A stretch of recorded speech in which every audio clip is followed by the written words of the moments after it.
UP में पहले चरण को वोटिंग सिर्फ एक दिन बाकी है और कल पश्चिमी यूपी के ही 11 जिलों की 58 सीटों पर वोटिंग होगी। लेकिन इससे पहले लखनऊ की दौड़ ने एक और दिलचस्प मोड़ ले लिया है। अब लड़ाई लोकप्रिय नारों से मुफ्त वादों पर आ गई है। मंगलवार को बीजेपी और समाजवादी पार्टी ने अपने घोषणा पत्र में मुफ्त वादों की झड़ी लगा दी और आज कांग्रेस वोटिंग से सिर्फ एक दिन पहले नहले पर दहला जुड़ने की तैयारी में है। यूपी में बेटियों के दम पर सबसे बड़ी लड़ाई लड़ने उतरी कांग्रेस आज खोलेगी अपने वादों का पिटारा और आज दोपहर 1 बजे ही लखनऊ के पार्टी दफ्तर में कांग्रेस महासचिव और पार्टी की यूपी प्रभारी प्रियंका गांधी यूपी चुनाव के लिए घोषणा पत्र जारी करेंगी।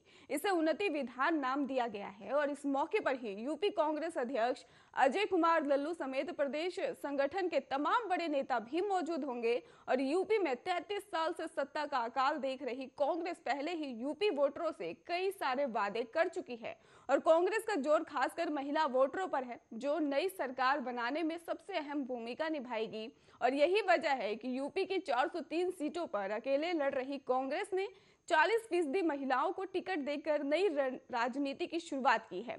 ऐसे में माना जा रहा है कि आज जारी होने वाले घोषणा पत्र में भी बेटियों के लिए बड़े ऐलान होंगे और साथ ही मुफ्त के वादों से किसानों नौजवानों को भी साधने की कोशिश होगी।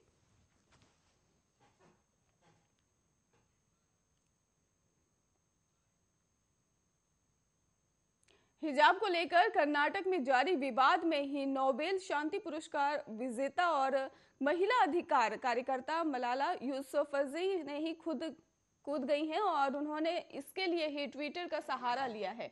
मलाला ने लिखा कि कॉलेज हमें पढ़ाई और हिजाब के बीच चयन करने के लिए मजबूर कर रहा है और लड़कियों को उनके हिजाब में ही स्कूल जाने से मना करना भयावह है और कम या ज्यादा पहनने के लिए महिलाओं के प्रति नजरिया बना रहता है। महिलाएं को लेकर भी उन्होंने ये बात कही है। इसके साथ ही उन्होंने कहा कि भारतीय नेताओं को चाहिए कि वो मुस्लिम महिलाओं को हाशिए पर जाने से रोके। और आपको बता दें कि हिजाब को लेकर विवाद के चलते ही कर्नाटक में शुरू हुआ प्रदर्शन मंगलवार को पूरे राज्य में फैल गया और कॉलेज परिसरों में भी पथराव की घटनाओं के कारण पुलिस को ही बल प्रयोग करने के लिए मजबूर होना पड़ा, जहां टकराव जैसी स्थिति देखने को मिली। और इस बीच ही सरकार और हाई कोर्ट ने ही शांति बनाए रखने की भी अपील की। अदालत हिजाब पहनने के छात्राओं के अधिकार के लिए ही उनकी एक याचिका पर विचार कर रही है और इस मुद्दे के एक बड़े विवाद का रूप धारण कर लेने के बाद राज्य सरकार ने पूरे प्रदेश में ही शैक्षणिक संस्थानों में ही 3 दिनों का अवकाश की घोषणा भी की है।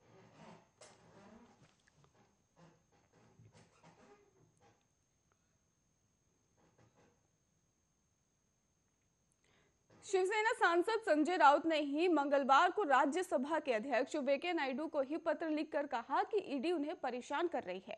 उन्होंने कहा कि महाराष्ट्र सरकार को अस्थिर करने से इनकार करने के बाद एजेंसी उनके और परिवार के पीछे पड़ गई है और परेशान करने लगी है। उन्होंने कहा कि ईडी जैसी जांच एजेंसी अपने राजनीतिक मालिक की ही कठपुतली बन गई है और उन्होंने कहा कि अधिकारियों ने ही खुद ये बात मानी है कि उनके बॉस ने मुझे ठिकाने लगाने को कहा है। संजय राउत ने सनसनीखेज दावा करते हुए कहा कि उनसे कहा गया था कि अगर वो मध्यावधि चुनाव के लिए ही सहयोग नहीं करेंगे तो उन्हें जेल में डाल दिया जाएगा। उन्होंने कहा कि खुद लोग मेरे पास आए थे और उद्धव सरकार को स्थिर करने के लिए कह रहे थे। वे राज्य में ही मध्यावधि चुनाव कराने के लिए मुझे जरिया बनाना चाहते थे और मुझे पता था कि इस बात से इनकार करने पर मुझे बड़ी कीमत चुकानी पड़ेगी।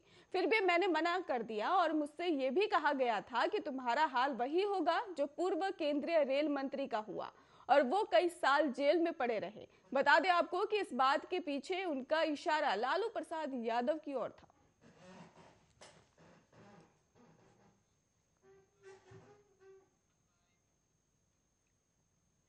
ग्वालियर में शादी के स्टेज पर दूल्हा दुल्हन का फायरिंग करते हुए एक वीडियो सोशल मीडिया पर वायरल हो रहा है।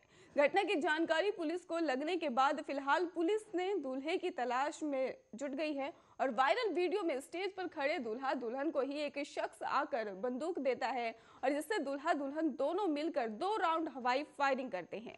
बाद में उसी शख्स को ही बंदूक थमा देते हैं। जानकारी के अनुसार वीडियो गोले का मंदिर क्षेत्र का बताया जा रहा है। वीडियो वायरल होने के बाद घटना की जानकारी पुलिस को लगी, जिस पर ही additional SP crime Rajesh Dandotiya का कहना है कि दूल्हे की तलाश की जा रही है। ये वीडियो शहर के गोले का मंदिर का इलाके में किसी गार्डन का बताया जा रहा है।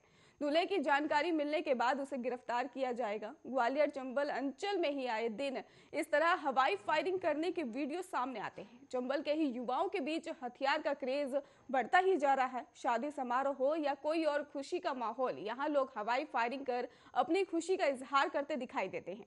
कई बार इन हादसों में लोगों की जान भी जा चुकी है। चंबल में कई बार ऐसे हादसे भी सामने आ चुके हैं जिससे हवाई फायरिंग में दूल्हे की मौत या परिजनों की मौत हो चुकी है।